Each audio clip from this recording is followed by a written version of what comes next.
فرعون کی ایک ہیئر ڈریسر کی سٹوری ہے، اوتھینٹک ہے۔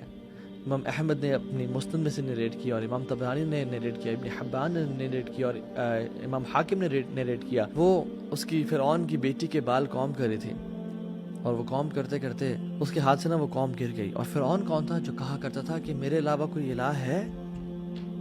قال انا ربکم الاعلی، میں سب سے بڑا رب ہوں اس کائنات کا۔ اس کی بیٹی کے بال کام کر رہی تھی تو اس کے ہاتھ سے نا وہ کنگھی گری، تو اس نے کنگھی کو اٹھایا اور کہتی بسم اللہ۔ تو اس کی بیٹی نے پوچھا اللہ ربی، نعوذ باللہ، کہ اللہ یعنی میرا رب؟ فرعون کی بات کر رہی ہوں؟ کہتی نہیں، اللہ ربی و ربک، میرا رب اور تیرا رب اللہ، جو تیرے باپ کا بھی رب ہے۔ تو اس نے کہا یہ تم کیسے کہہ سکتے ہو؟ میرا باپ تو میرا باپ ہے، جو اس کے علاوہ کوئی الہ نہیں ہے۔ تو اس نے کہا نہیں، یہ اللہ ہے جو آسمان اور زمین کا رب ہے۔ اینڈ میں اس کو پیرافریز کر رہا ہوں، I'm not quoting the exact words۔ اور پھر اس نے ایگزیکٹ ورڈز کیا ہیں؟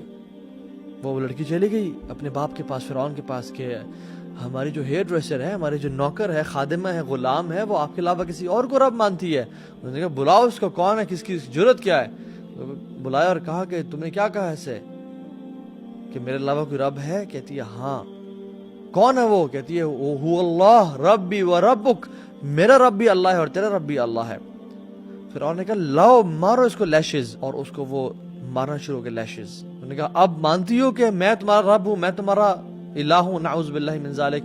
کہتی نہیں، وہ اللہ ہے ربی و ربک، میرا رب اور تیرا رب۔ تو اس کو ٹارچر دیتا گیا، حتیٰ کہ اس کو بہت غصہ آیا۔ تو اس نے کہا ایک بہت بڑا برتن منگواؤ، جس میں انہوں نے تیل ڈالا اور تیل کو ابالنا شروع کر دیا، اور کہا اس کے 5 بچے تھے، اس ہیئر ڈریسر کے 5 بچوں کو بلاؤ۔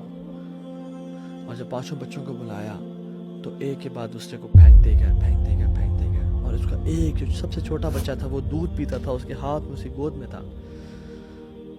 وہ لوگ دلیر لوگ تھے، وہ لوگ غیرت مند لوگ تھے، وہ لوگ کمپرومائز نہیں کیا کرتے تھے، وہ حق کو حق سمجھ کے بولتے تھے۔ اور کس کے گھر میں؟ فرعون کے گھر میں۔ ہم لوگ تو مسلمان ملک میں، اسلام آباد پاکستان میں، جو بنا تھا لا الہ الا اللہ کی بیسس پہ، ہم یہاں پہ گمراہ ہو گئے، ہم نے یہاں پہ دین کو اون کرنا چھوڑ دیا۔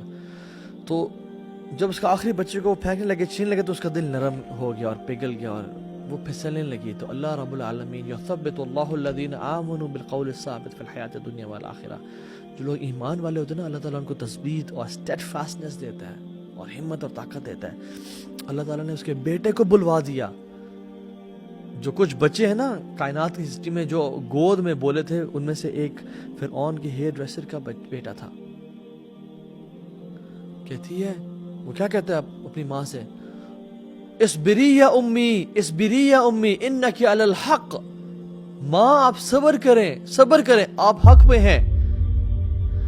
ان اللہ قد وعدتکی بجنہ، اے میری ماں، آپ اللہ نے آپ سے جنت کا وعدہ کر دیا، آپ صبر کریں، کمزور نہیں پڑنا۔ اور اللہ نے اس کو استقامت دی، اور اس کے بچے کو بھی لے کے انہوں نے پھینک دیا۔ اور جب اس کی باری آئی تو وہ کہتی ہے فرعون، تیرے سے آخری ریکویسٹ ہے، تو مانے گا یا نہیں مانے گا وہ تیری مرضی ہے، لیکن میری طرف سے آخری ریکویسٹ ہے۔ اس نے کہا کیا؟ تو بول، میں مانوں گا۔